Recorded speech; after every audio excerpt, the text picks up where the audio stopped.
Creativity has been a fundamental cognitive process involved in problem solving and communication. But what is it that makes us pick up a tool like a pencil and mark a piece of paper with a drawing? Are we just marking our existence in a time and place?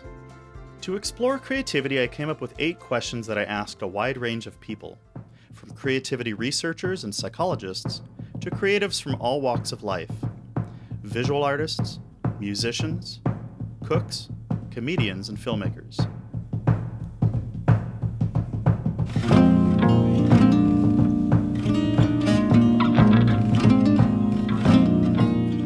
What is creativity?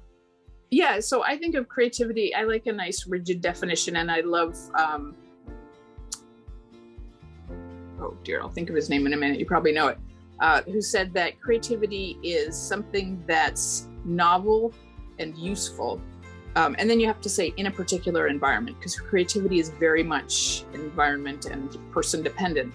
So the novelty thing separates out, very useful tools that everybody knows, the hammer, right? And the useful thing separates out all the crazy people that are not making useful things, but they're very novel. And then the environment part, that's how a rock, somebody, a Neolithic woman that invents a lever to get a rock out of a hole, that's really creative, right? If I did it, not creative, right? So, or just like you could invent a machine that doesn't have any known use yet, like the guy who invented the Xerox, and it wasn't creative for a while because nobody really knew what to do with it. They didn't understand. They had mimeographs, so they could make extra copies when they were sending something out. And it was only when somebody finally realized, oh, you can actually make copies of something that's arriving, that you're not generating, and then all of a sudden the Xerox was really useful. Nice. Everybody knows about what's known as the hemispheric lateralization model of the 1970s, where people who are artistic are right-brained, people who are more mathematical, analytical are left-brained. And as a creative person, I've always disliked that. That doesn't seem to make sense. Can you talk about that, or perhaps refute it? Or yeah, I mean, I that lateralization model, I don't have to refute it really, because there's some pretty good studies that show that creative people use their whole brains. And so basically there's really not that much evidence for it. And it kind of also has a very biased idea of what creativity includes, which is like all nonverbal, because what about writers? Like, they're not going to be using their spatial sense in the same way that, say, a mathematician or a painter would. But one of the reasons that it could be that early on they thought that people used the right brain more when they were creative was, if you study non-creative people doing creative tasks, there is a great increase in right brain activity, but that's because it's kind of too low at baseline. Like, the non-creative people are going around with not that much activity on both sides, and then their right kind of catches up with their left when they're doing a creative task. But if you look at creative people, there's actually not that much difference, because I'm now pausing to say, like, when you talk about using your whole brain, it reminds us of that silly thing about we only use 10% of our brain. And actually, we're all using all of our brain all the time. It's just that we use more of it when the task is difficult. And that's what people were seeing with non-creative people, is that it's a difficult task. So they start recruiting other areas that were just sitting around smoking. Okay. Makes sense. Can you talk about the 2 factors of drive, like in your TED Talk? Oh, I think it's really helpful to talk about creative drive, because there's a lot of evidence that drive is very, very important for creativity. I mean, creative people aren't necessarily the ones with the highest IQ. They're the ones that are always working at it and thinking about it constantly. And so drive turns out to be a really major factor. And in all, pretty much all animals that can move around and do things, there's 2 drive systems that are kind of separate in the brain, or if you're a bug in your ganglia. And that's approach drive towards something that you want, and or that you're interested in. And then there's fear drive, where you're going away from something you don't want, fear or disgust. And in the human brain, those are not only kind of spatially separate in the brain, but they involve different chemicals. For instance, fear drive tends to be a low serotonin state. And that's one of the reasons why serotonin antidepressants like Prozac help decrease fear drive, because they're boosting serotonin. But goal drive, like when you're interested in something, that's not really related to serotonin all that directly. It's much more dopamine. And, we're all familiar with people who talk about exercise and dopamine and, gambling and dopamine and so forth. And it turns out that there's a little bit of a conflict between the two systems, so that medicines that decrease fear drive sometimes also decrease goal drive. So that I could go on and on, but that's part of the reason why some people feel flat when they take serotonin boosting antidepressants, because they don't have fear drive, but they don't have as much goal drive either. And so they're just like, yeah, feel flat. Okay. So my third question was, can you talk about dopamine versus serotonin and their effects on providing creativity? Sorry. It's okay. Maybe they're more related than I thought. So if there's anything to add, you could add. Let me think. Because I'm trying to think back to your TED Talk. The two factors of drive, I think you meant intensity and direction, right? Yeah, I should have talked about that first, because that's the basic thing. So to back up, with drive, any drive, you can think of it as having both an intensity and a direction. Like if you remember high school algebra, it's like a vector. There's a length of the vector and where it's pointing. And it turns out that it's a lot easier to change the direction of the drive than the intensity. So if you're very, very excited about something, there's sort of this idea that, you can just do some calming exercises and calm yourself down, and then you won't be so terrified or lustful or whatever. It's much easier to change the direction of the drive and leave the intensity alone. So that's why, unfortunately, everybody who breaks up after a really passionate affair or relationship with someone, they hate their ex. They don't just have indifference to their ex. So their love has changed to hate. And that's way easier than just like not caring. That's a trivial example, but in general, one of the really interesting day-to-day aspects of that is that counterphobic behavior can sometimes be very, very rewarding. So this is complicated, and maybe I shouldn't get into it. It's really interesting and important though, so I will. How much time is this going to be? I forget. It's as long as the interview goes. Okay. Well, that's like really bad because I could talk forever. But so the counterphobic. What's it? Let me see if I get the name right. Anyway, I'll tell you what it is, and then I'll remember the name later. But it's a theory of acquired motivation, and this theory says that it's better, rather than just repeatedly doing something you love, you do something that you hate, and then at the end of that, you feel relief. So a great example would be skydiving. First time you do it, you're terrified, and you hate all of it, and then you land and you're not dead, and you are so relieved that it's like euphoria, right? And so there's always systems in our brain that are suppressing any strong emotion. They want to keep us in the zone. So the next time you do it, it's not as scary. But what's been doing that is this compensatory mechanism that's boosting positive affect. So you get even more of a rush at the end. And the next time you do it, it's even less scary and you get more of a rush. And so pretty soon you're just getting the rush and you're like addicted to skydiving, which is not necessarily good. But if you try the other way, you just do something you love, like, I don't know, have sex.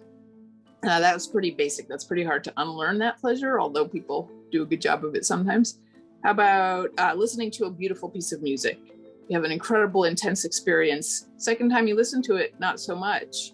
And you may even feel a little unpleasant afterwards, like you get a sort of a rebound. And that's because this affect controlling system is squashing your pleasure.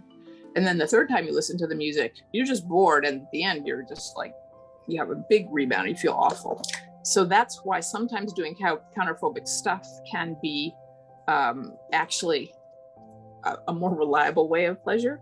And I think a lot of creative people end up using that in that they're often addressing something that's very fearful for them. I mean, Nietzsche is a great example where he explicitly was dealing with these horrible pains of headache. He had despair, and he sort of delved into them. He wanted to feel the despair and not let it conquer him, and managed to turn that into a really strong positive drive as opposed to fleeing it, which, you know, in most cases is counterproductive.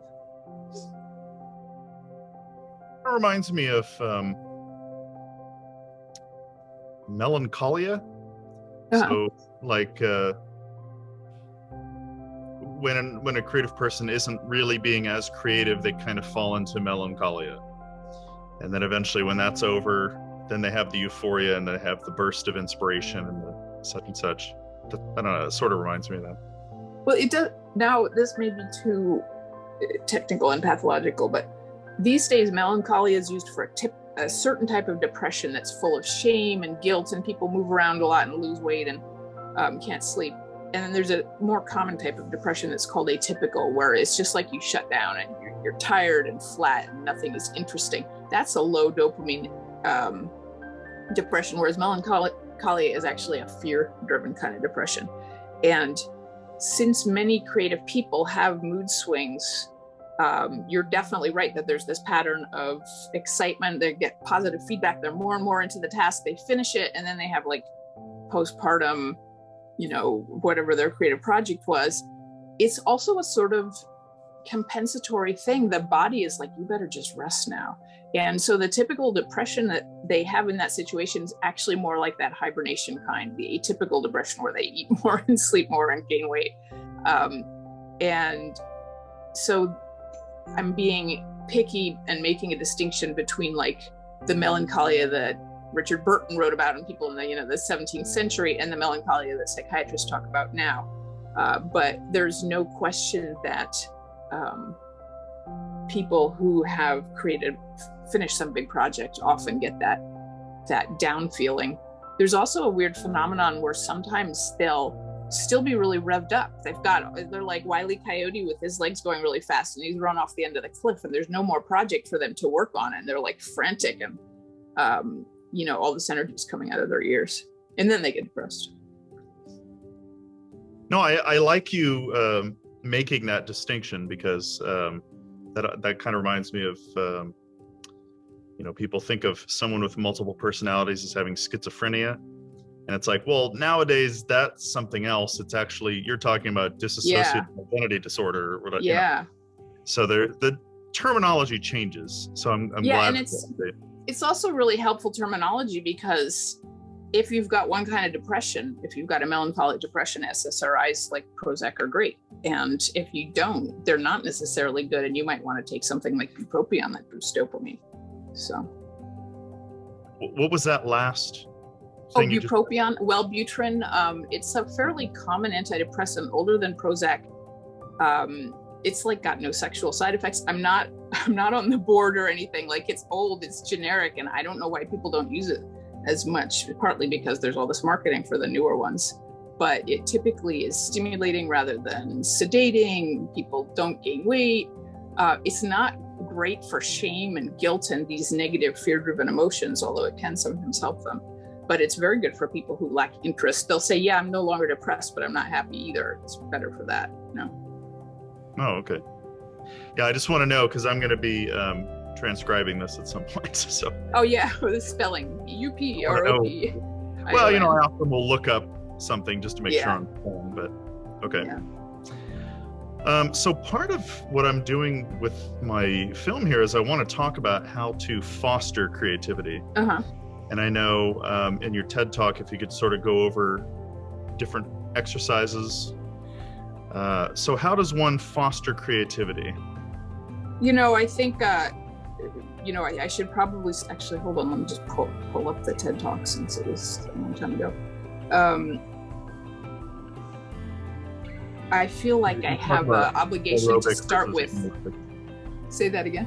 Oh, because you talk about aerobic versus anaerobic. Yeah. I mean, I don't think most people start with that because nobody wants to exercise. I mean, people that want to exercise, they're already exercising. So it's like, I would love to be able to convince my patients to exercise. And in fact, I was a big couch potato too. I mean, I was like, it was my patients seeing how much better the ones did who were exercising. But the idea with exercise is any exercise is good. And probably you should do whatever is fun, because then you'll actually do it. But it looks like the kind of aerobic exercise, which is good for your heart and is definitely good for your brain, absolutely, is not necessarily quite as good for positive drive and dopamine as high intensity interval training. And high intensity interval training, like the first thing that happens, people try it, they strain something, because they're not used to doing a sudden burst of activity. But it's that really boosts dopamine. And practically that has a big advantage for Parkinson's patients, because Parkinson's people have low dopamine to the extent that it's causing their tremors and their stiffness and their slowness. And the best treatment for that is high intensity interval training. So that same dopamine that helps them, feel clearer headed and move faster also helps everybody. The other, just as a pitch for high intensity interval training, like if you do a warm up so that you're not going to strain anything, you can then do, let's say 2 minutes of high intensity exercise, wait till your heart rate goes down below 120, take another couple minutes, do 3 sets of those 2-minute exercises. That's like as good as 30 minutes of aerobic exercise, even just in terms of your cardiovascular fitness. So it's way more efficient, but you feel like, very tired at the end. I feel like crap. But your creativity is higher, perhaps. Yeah, I think so. I mean, there have been some studies, like people are not creative while they're exercising. A, it's distracting. B, you're using your dopamine to get your muscles going. There are lots of people who find that walking is a great help just in terms of exercise. Walking, but walking isn't really even exercise unless you're so out of shape. Walking is just something that keeps your juices flowing. And so many people find that it helps. It just gives your body something to do while you're thinking, and I love that biking to work. I just get in this lovely flow state of, part of my body is dodging cars and stuff, but the rest, that's by like a reflex so far. Someday it'll end badly. But I just love that period of being released from stasis, Mm-hmm. Okay.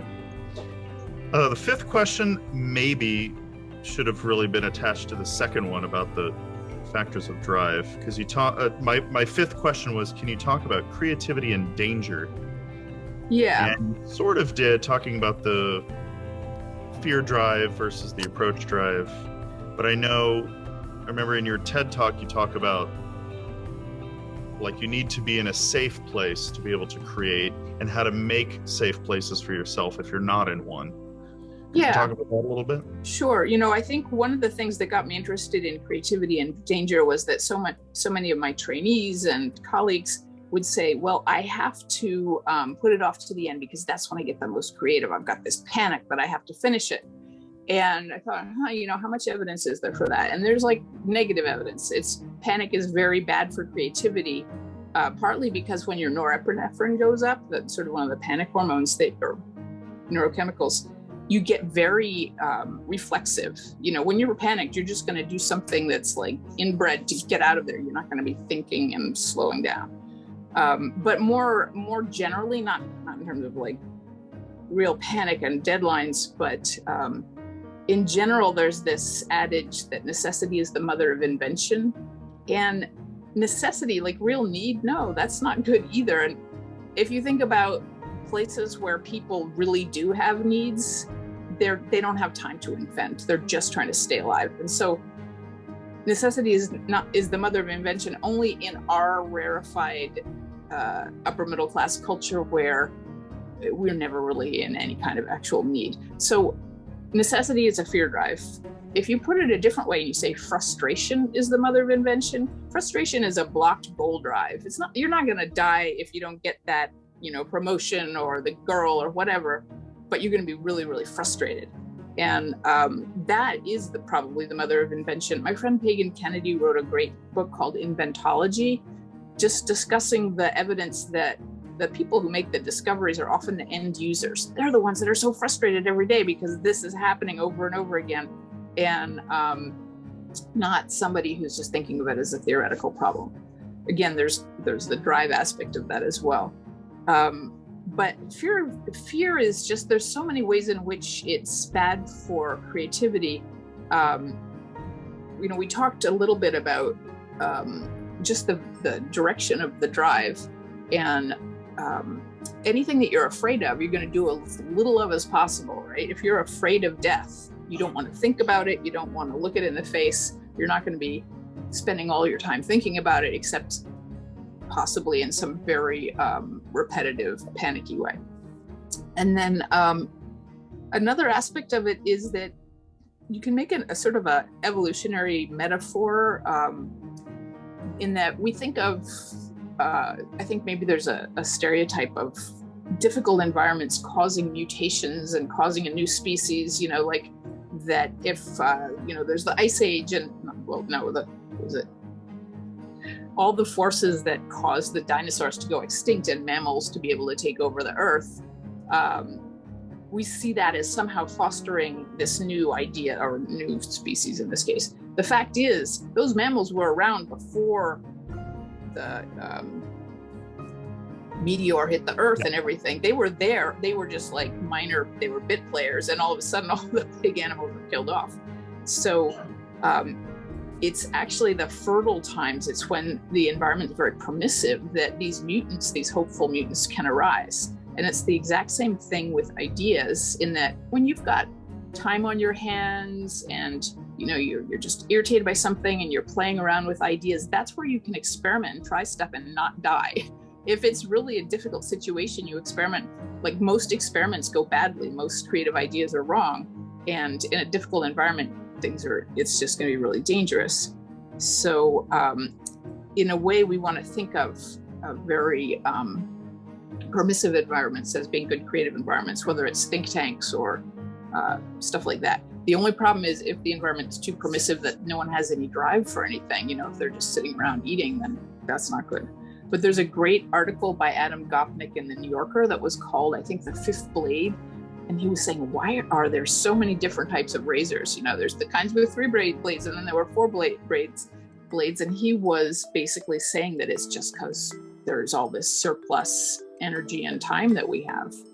And that's where you get all these, the huge increase in the number of inventions is really a feature of luxury and not need.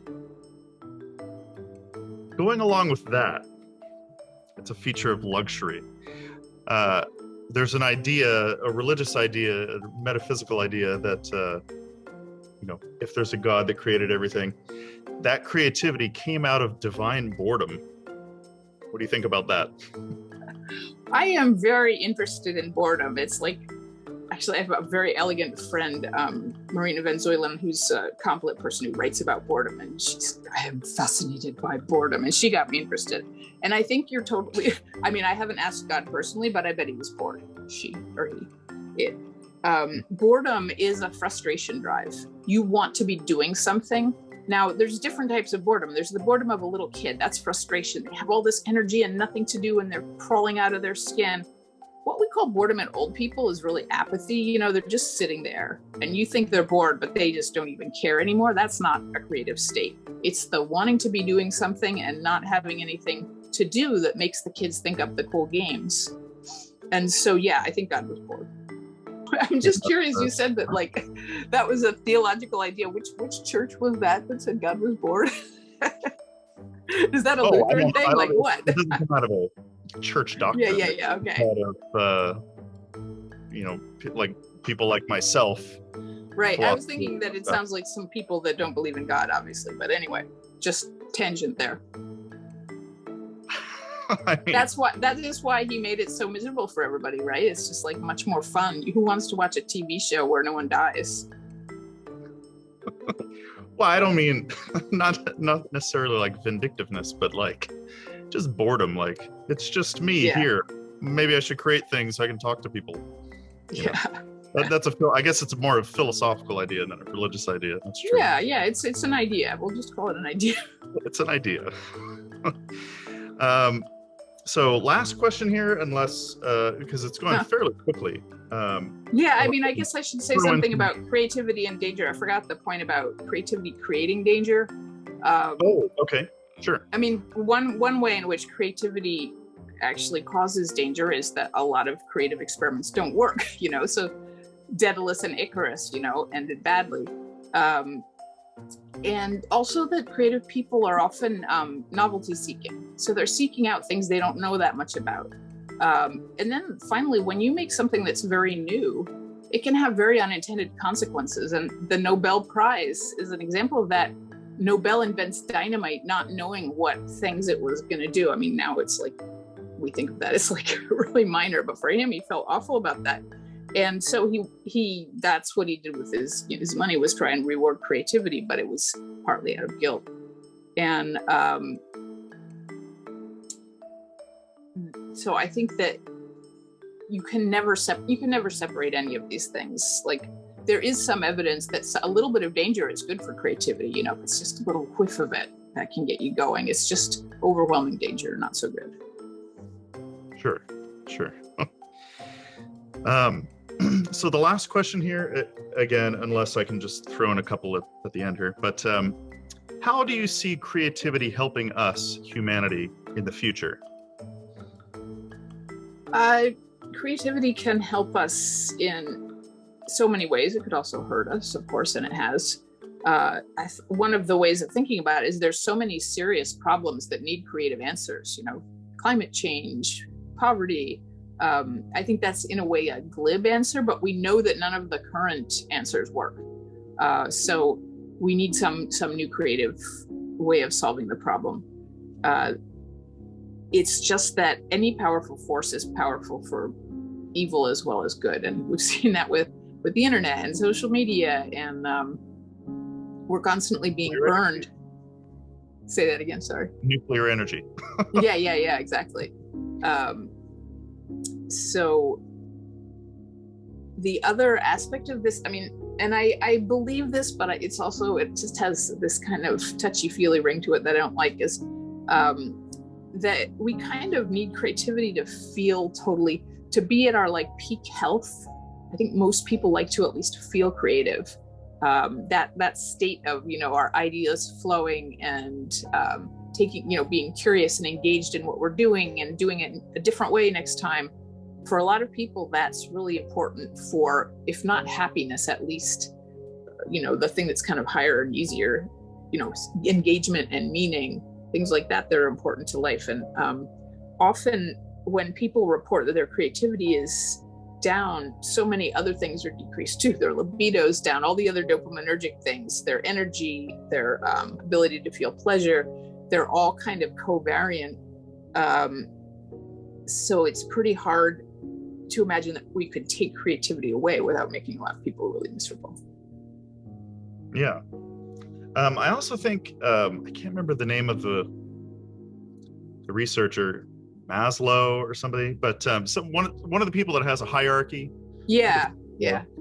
He was the guy. He was one of those like 1960s guys that said creativity was up there at the top. Yeah, because it's like, it's like the highest form of learning, because it's like, memorizing facts is super basic, and then it's making connections and then synthesizing, I think, and then creating something new, I think, is the top one. That was definitely Maslow. And one of the things to think about evolutionarily, though, is that a culture where everybody's creative, that's going to be bad too. Because again, creative people use resources too liberally. And what you really want is sort of like risk takers. You want a population that has a few risk takers that can go find new things and maybe die in the attempt. And then you want a lot of people that are just kind of content to do what they're doing. A room full of risk takers ends really badly.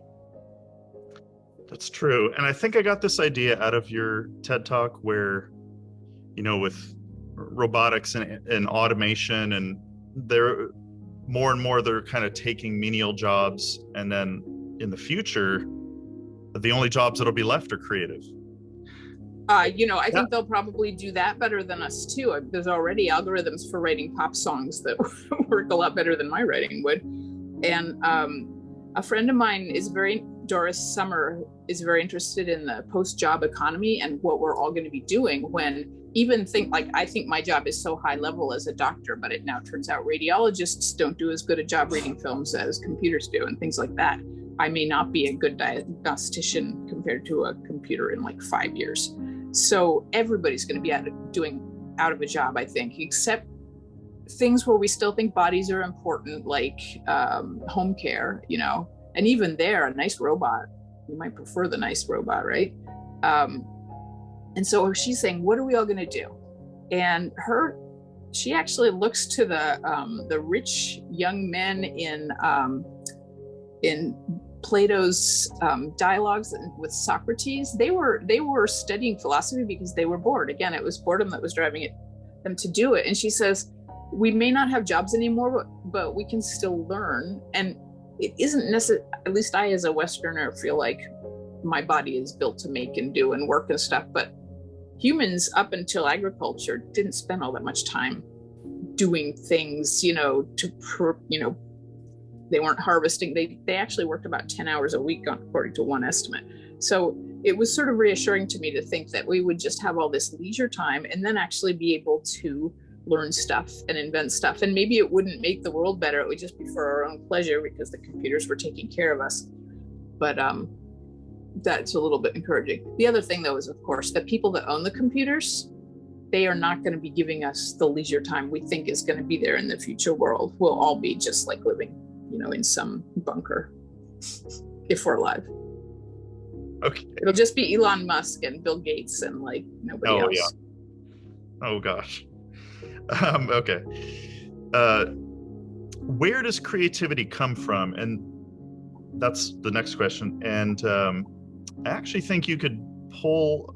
You said you didn't really want to talk about your 2008 article. Yeah, I was just being bitchy. So if you could talk about the dopamine lobes of the brain. Yeah. So first, I want to say that I think probably you need your whole brain has to be in good working order to be creative. And some parts are perhaps less important than others. Like you can probably be creative if you lose the arm area of motor cortex, if you just write with your other arm or whatever. The parts that seem to be most important are the ones that are controlling positive drive, and that's the dopaminergic system.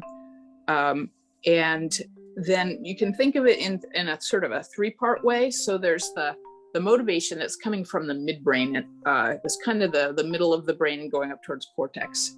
Then there's the part of the brain in the frontal lobes that's adapted for doing stuff. And that's very important for creativity. Without your frontal lobes, you're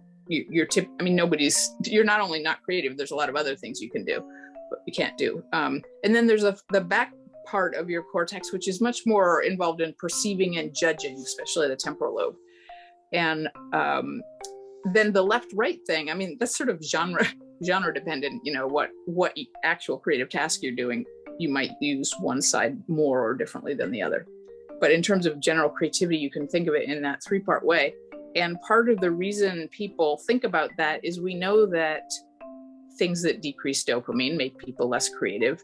We also know that things that lesion the temporal lobe, oddly, can in some cases make people creative. And that sounds a little backwards because I was saying that, you need your whole brain working well. But I'm sorry, things that lesion the temporal lobe? Yeah. So the example is temporal lobe epileptics who like Dostoevsky, or that's where the first hypergraphics or like compulsive painters were described in people with temporal lobe epilepsy, especially right temporal lobe. But it's not because the epilepsy was stimulating those areas. It was actually because the epilepsy was causing those areas not to work well. And in between the seizures where they weren't doing anything creative, they were just, seizing, those areas were kind of decreased in activity. And the reason is thought that they seemed more creative was that judgment inhibits doing. And so their judgment areas were shut off. And a classic temporal lobe lesion characteristic is just talking all the time. It's sometimes called politician speech or productive aphasia, where you're just like spouting nonsense and you don't know it's nonsense. So you don't stop and pause because you sound stupid. So you're just like, yap, yap, yap. And so obviously when it's that severe, it's not creative. But when someone has just a little bit of that and talks more, then kind of by chance, they're going to produce some more creative sentences just because they're producing so much. I think you're interviewing Dean Simonton, right? Who had this Darwinian view that somebody who just produces more works is kind of by chance going to produce more creative works. Yeah. So the temporal lobe, by decreasing your judgment a bit, can cause what looks like creative behavior. Now, those studies, they had really low definitions of creativity. Like somebody would be writing songs, but again, they might have been novel, but they weren't necessarily good songs because their judgment was a little screwed up. And I've seen some people in those conditions where all of a sudden they're composing, and that's really cool, right? But the songs are like so four-square. Do you call that creativity, or do you call it creativity adjacent? You know, there's that wonderful novel by Henry James called Roderick Hudson, which was about a young man who had a creative temperament and no talent. And he eventually kills himself because he's able to see that he has no talent. But, you know, some of these people with temporal lobe damage, they don't see it, so they're perfectly happy. And again, it's creative to them. In their environment, it's creative. So I've gone a little bit astray. But what you think, if you can think of a circuit, and it's easiest for me to think of it in terms of language because I'm interested in writing, but people who have lesions in the frontal lobe, they speak very little, they generate few ideas, and they tend to be depressed as well. People with lesions in the temporal lobe, where their judgment area is like decreased, they talk a lot, they're much more emotionally labile and manic-y, and they generate a whole lot of ideas because their frontal lobes aren't suppressed by the temporal lobes. That being said, you know, no one should go out and try and get a temporal lobe lesion because, you know, it's the people that actually are creative with their temporal lobe lesions have really small little lesions that just tweak it a little and not, you know, Dostoevsky was not, he didn't have any major cognitive deficits. So don't do it. Don't try it at home. Don't hit yourself in the head. Okay. I guess last question here. Why do we create? Why do humans create? Why does anybody? I feel like while I was on the don't try it at home, I'm going to answer my own question now, which is drugs, right? So people all want to, I mean, I think even people who don't know about dopamine want to boost their stimulation to be creative. And in very small doses, that is helpful. We all know that there's a day when you drink coffee and like all of a sudden you have a lot of ideas. The problem, again, is this ability of our brain to adapt to and suppress like anything that's perturbing its homeostasis. So most stimulants habituate very, very fast. And then you end up in exactly that same problem that I described with counterphobic behavior or doing something that's pleasant, is pretty soon it loses its the stimulant loses its ability to rev you up. And in fact, you just get a rebound afterwards where you're more tired. So most people that drink coffee are drinking it to get rid of the rebound hyper somnolence from the last cup. And so drinking coffee like once every couple of days, probably helpful. Drinking it every day, you're just feeding the coffee industry and your addiction. And then of course there's the real addictions like cocaine and opiates, and opiates in particular, you know, there's this myth that a lot of musicians were opiate addicts and maybe that was good, and so I should be a opiate addict because Mingus was and that sort of thing. But in particular, opiates decrease drives. Like opiates are the reward after you get what you were striving for. And so you may feel very creative. I know myself after surgeries, I'm like, woohoo, I feel like I'm having such creative ideas. But in fact, it's just sort of a delirious, happy daydream. And it doesn't have the kind of drive aspect to it that could produce creativity. So most of the people that are so driven and then also use opiates, it's almost like they're trying to calm down their own drives rather than boost them.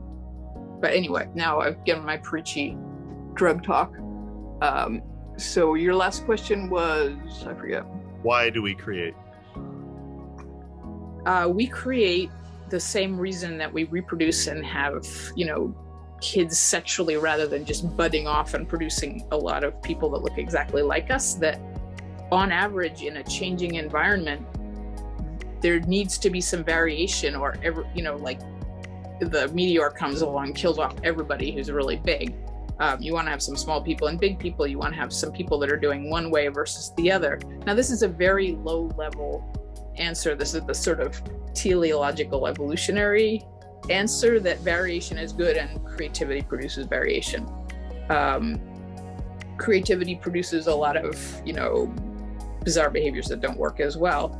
But if there's enough people doing them, doing different things, somebody's going to hit something good. So then there's the why question. You could give the mechanistic question. We create because we have surges of dopamine and we have some free time, and we want to not spend the rest of our life copying things by hand, so we invented a Xerox machine or something. And then there's also another kind of teleological answer, which is we create because it's a good way of getting dates. Like if you're creative, if you're a shrimpy, ugly person, being creative is like your only chance, right? And so there is a theory, like some people have even studied the reproductive potential, like of creative people, to see if it boosts their ability to like find mates and so forth. And it seems to, the problem is like high dopamine people are already going to be sort of sexually overdriven. So it's not clearly that other people date you because you have great artwork. It could just be that you're like out there asking a lot of people of the opposite sex for dates. Okay. I better not think of any other reasons why we're creative. I think I just bottomed out, but yeah. Oh, there's 3 reasons right there. Oh, and money. I forgot money. But, I think, actually, I take money back. There's this interesting, you have interviewed Teresa Amabile, right? Yes, I have. She has very important work showing that external motivation is actually not that great for creativity, which, like, no artist wants to say that. Like, don't pay me for my work because then it'll be less creative. We all still want the money. But when you're working for an external goal, then you tend to satisfy, I forget who's Herb Simonson probably, where you just do enough to get the goal and then you don't do anymore. But when you're working because it's inherently interesting or you're bored, you do a lot more. And it's that a lot more part that usually is what brings home the creative bacon. Yeah, so it's intrinsic motivation is better. Yeah, exactly. That's the better way to put it. I think that is Simonton. Yeah. But no, Teresa I'm sorry. Teresa Amabile, that was not her stuff. What she did, I think she's done a lot of things. She showed deadlines are bad for creativity.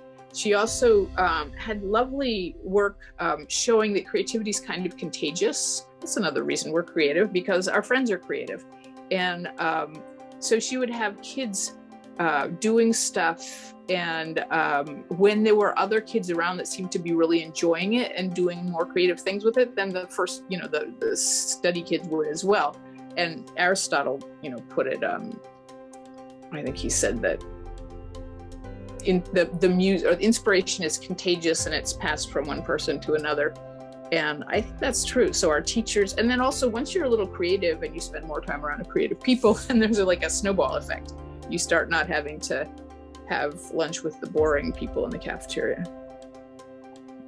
Well, also one kind of going along with that, I don't think I'll be able to interview, but there's these 2 Japanese researchers who basically came down on looking at the old masters, like looking at works from art history is the biggest thing you can do to foster creativity.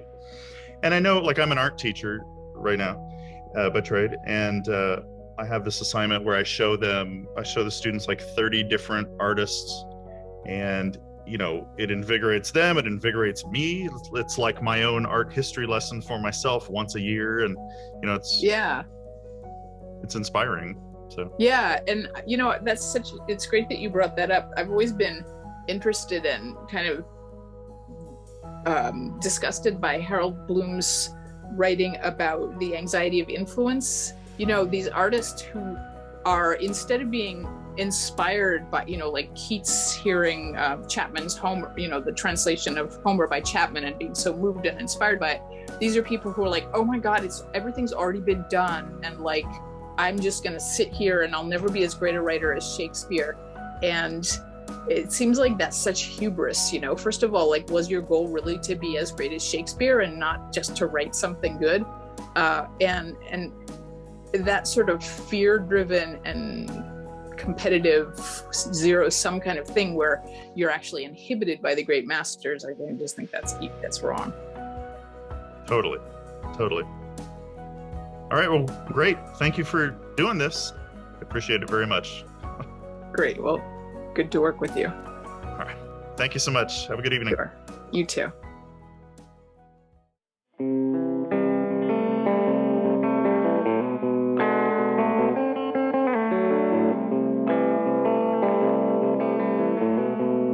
Telepathy is real, and I can feel you in my bones. Your thoughts are in the air, and they're landing in my mouth,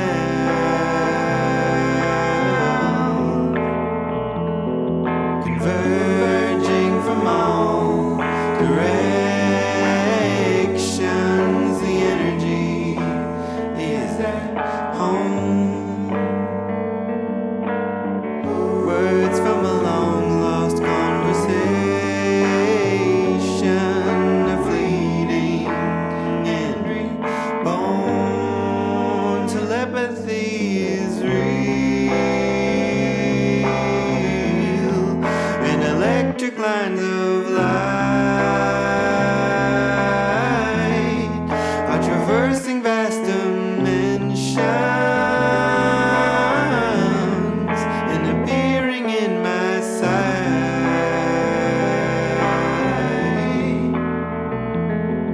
In books, TV, and movies, the messages come through.